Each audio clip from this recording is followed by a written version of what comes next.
Have you ever been presented or compiled a list like this? So this is the sales of coffee at Coffee Island in 2022 and 2023 in 3 branches, New York, Paris and London.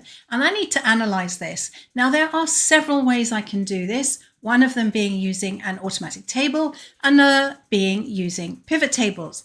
But I can get there really quickly by using the Analyze Data button. So I'll click inside of my data, come up onto the home ribbon and choose Analyze Data. Now you will only see this button if you have Microsoft 365 on an update schedule. So now I've got certain things that I can do. I can ask these questions of my data.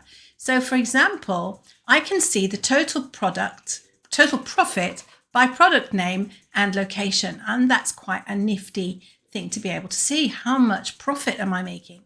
I could see which categories are selling the most. I can find average selling, and there are actually 36 more results that I can scroll through to answer my questions. But I can also type in my own question using natural language or choose one of the suggested ones. But I'm going to insert this pivot table because it's rather nifty. I'm going to close Analyze Data, come over and click inside the pivot table, which will allow me to analyze the pivot table and get the field list open.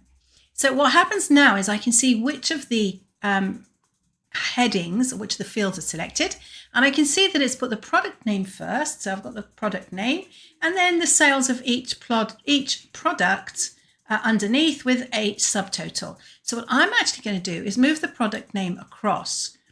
Not so sure I like that. So I'm going to bring it back. I'm going to move the location across. Now, to me, that particular pivot table makes a lot more sense. I can see each of the products that we sell, and I can see the profit where we sell them. So this is only showing me the profit because that was the question that the Analyze Data button answered. How are you going to use this? Is it going to make your life easier?